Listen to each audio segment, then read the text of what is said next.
Hi everyone. Okay, welcome to today's session on our advanced calculus, where we are still looking at parametric vector functions.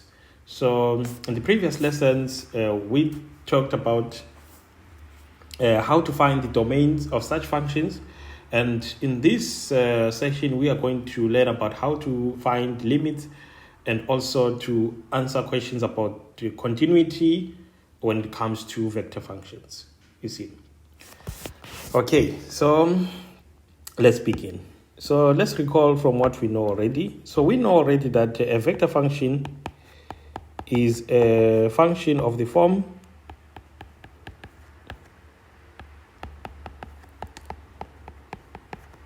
in 3D. You see that? And we know that in 2D, it simply has just only two components, which is this and that in 2D.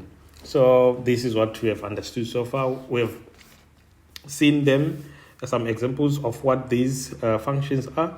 And today we want to see how can we actually find a limit of something which is like this. You see. So the limit of a vector function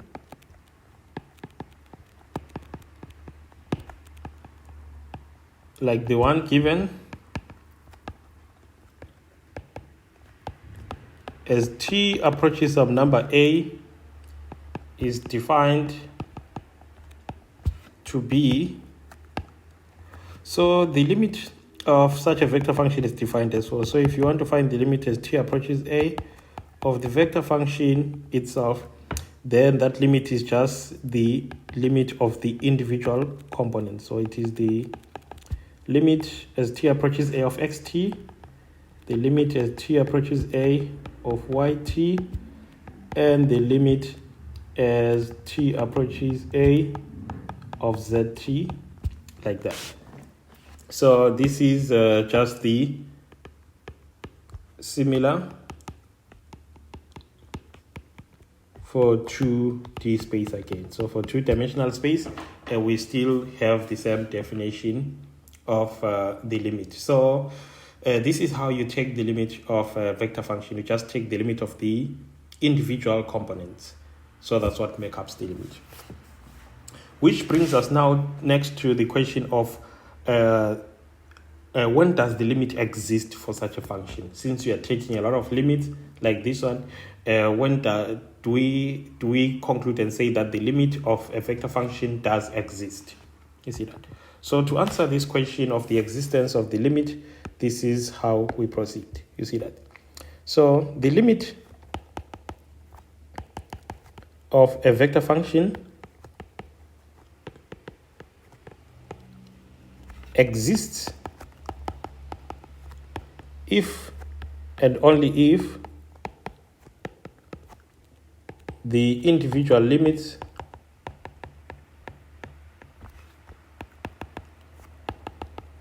so the limit of a vector function as a whole, it can only exist when the limit of the, or when the individual limits, the limit as t approaches a of xt, the limit as t approaches a of yt, the limit as t approaches a of zt exist. You see that? So if one of these does not exist, then limit does not exist. You see? So these are things that you should know when it comes to all these things. So if one of these limits, let me not just write it like this. So if at least one of these limits does not exist, then the limit of the vector function does not exist as well. You see? So those are the things that you should know when it comes to taking limits of vector function. You just take the limit components wise, but the existence of a limit is only concluded by the existence of these individual limits. So if at least one of these limits does not exist, then the limit of the vector function as a whole does not exist. It doesn't matter even if the other two limits exist, but if at least one is found to be not existing, then it crashes everything. So these are the things that you should know when it comes to taking limits of these vector functions. Now let's do some practice to see how then we can solve some problems in this case. So a typical example will be something as follows. So you'll be given a vector function which is ft, which is defined as te to minus t, then t squared minus 1 over t squared plus 1, and then t sine 1 over t. So you can be given something like this, and then you can be asked to evaluate the limit as t approaches infinity of ft. So how can we evaluate the limit of this function that we have here, you see? So to go about that, first we have to see what are the components that we are dealing with. So we can see already from the given function that we have the following. We have xt being defined as te to minus t. Then we have yt being defined as t squared minus 1 over t squared plus 1. Then also we have zt, which is defined as t sine 1 over t. We want to find all these individual limits as t goes to infinity. That's what we are assigned to do. So now how can we evaluate all these individual limits? So to proceed now, this is how we move. So now, what is the limit as t approaches infinity of xt? We see that this is the same thing as taking the limit of infinity of te to minus t. But definitely, we can see that this can be written as the limit as t approaches infinity of t over e to t. So now, if you are to study these individual functions at the top and the bottom, you will see that this thing that we have here is an indeterminate form. You see that? So if you look closely, you will recognize that this limit, when you take it individually, it goes to infinity. At the bottom again, it goes to infinity. So we have the indeterminate form, infinity over infinity, sitting there. So what we have to do now is to apply the L'Hopital's rule. You see? So since we have an indeterminate form,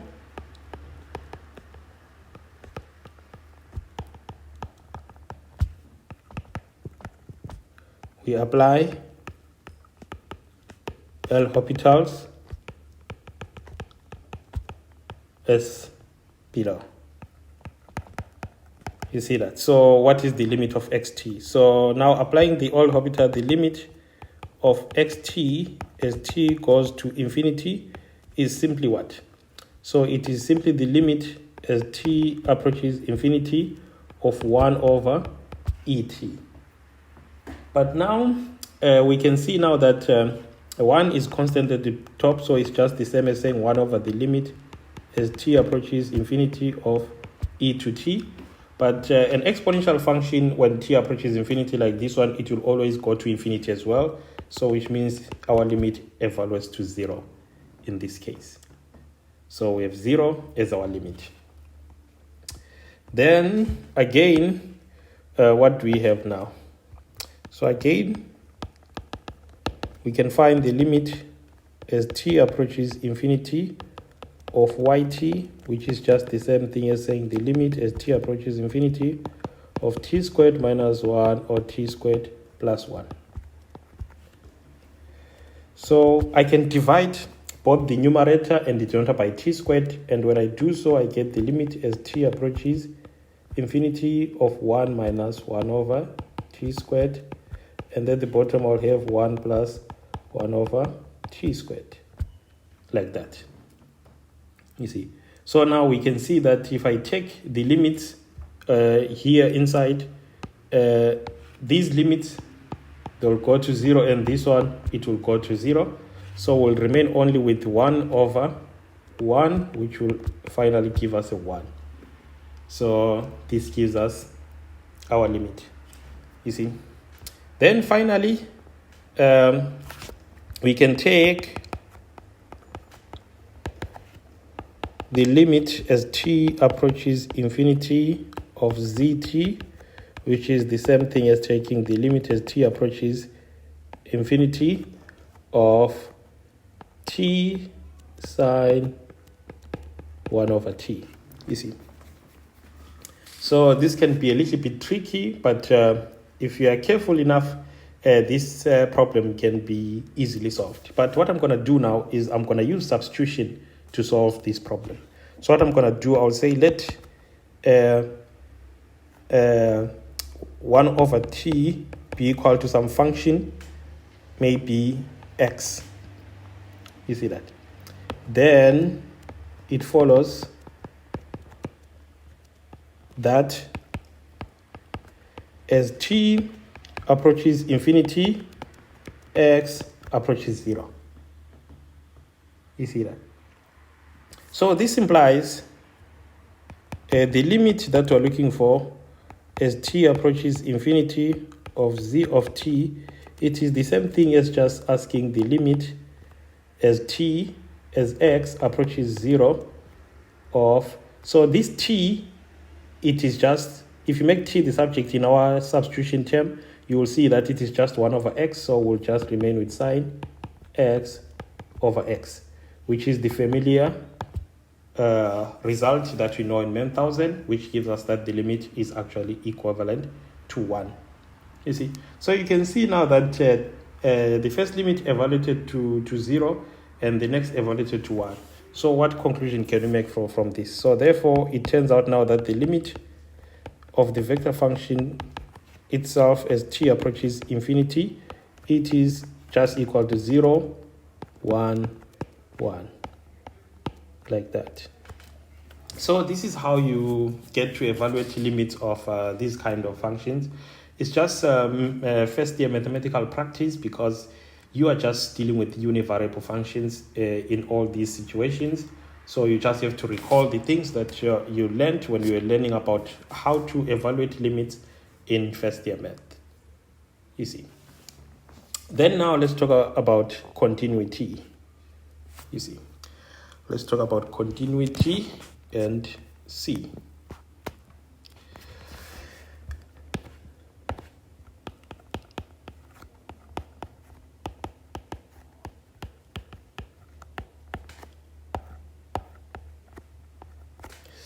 Continuity. So how do we deal then now with the continuity?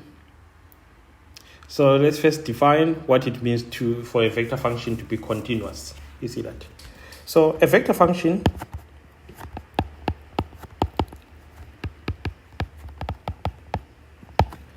is said to be continuous at some point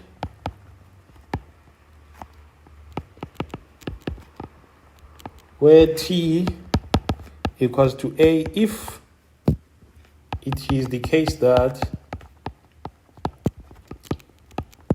so a vector function is said to be continuous if it is the case that the limit as t approaches a of the vector function f of t is just the same as the vector function at a, like that.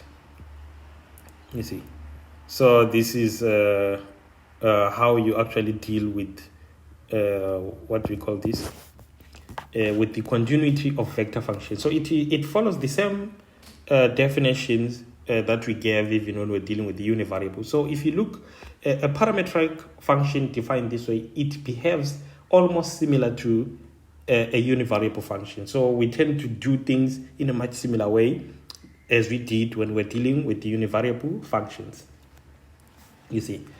So now that we understand this definition, now let's see an example of how exactly we can answer questions about continuity. So a typical example would be something like this.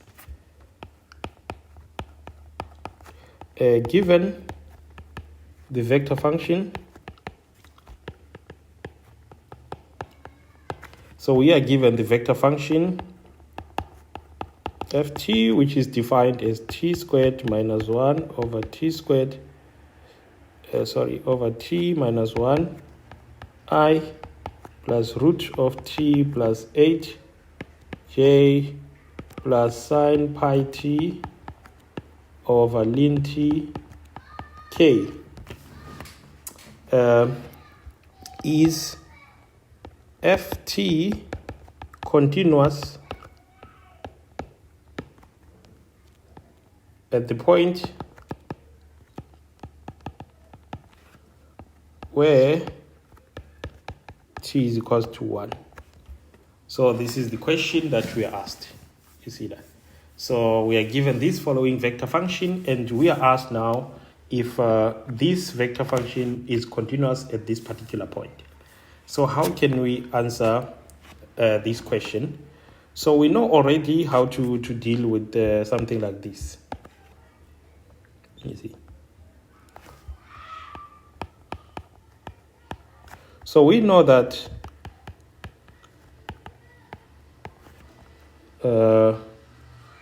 for f t to be continuous,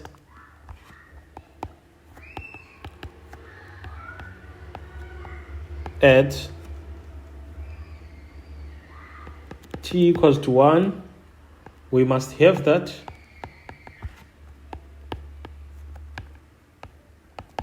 so we know that for this function to be continuous at this particular point, the limit as t approaches 1 of the function must equal to the evaluation of the function at t is equals to 1, like that. So now let's focus on the left-hand side part of this function.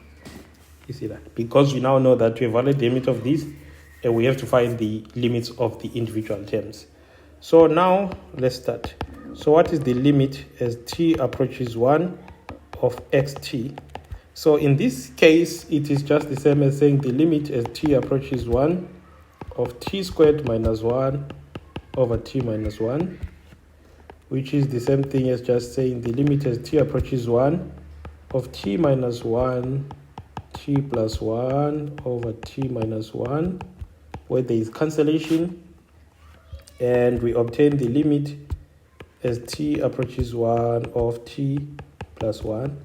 So now we see that this is a polynomial, so you just plug in, you get 2 as your limit there. You see. Then again, for the second term, I have to find the limit as t approaches 1 of root t plus 8. So we know that the root function is continuous in its domain.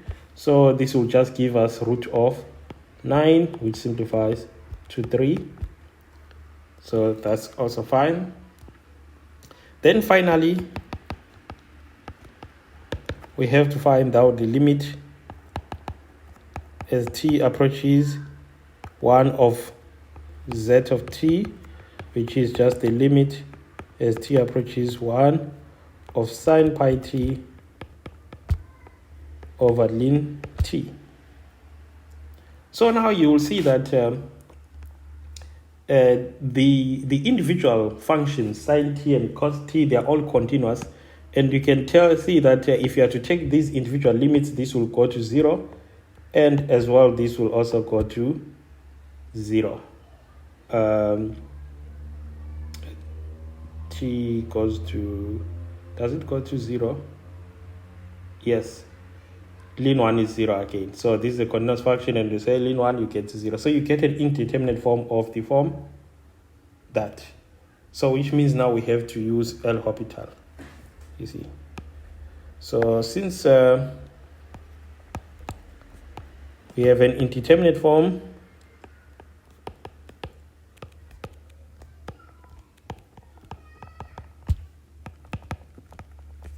we use the L'Hopital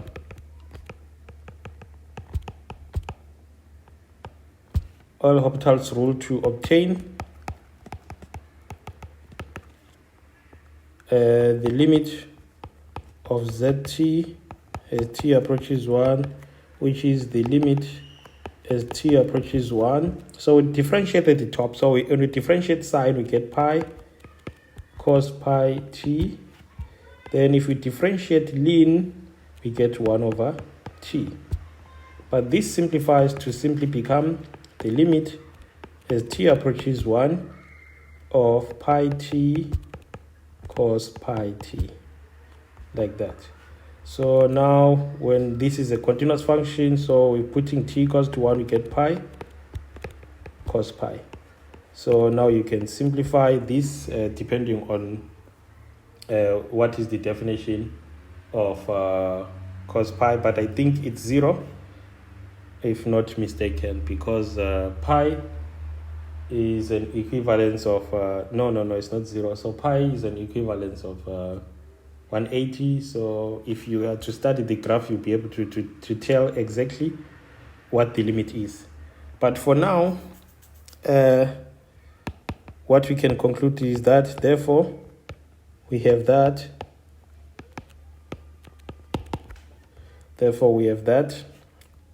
the limit of this function, of the vector function as t approaches 1, is equal to, so the first limit that we got was equivalent to what, to 2, the next was 3, so we had 2, the next being 3, and the next being that. So let me punch on the calculator what actually is cos pi and see what do I get from that. So it's -1, so which gives us negative pi. So this is the limit of the function evaluated here. Now let's consider now, let's recall. So remember, what is our vector function ft? Our vector function ft is defined to be t squared minus 1 over t minus 1 root of t plus 8 sine pi t over ln t. You see that?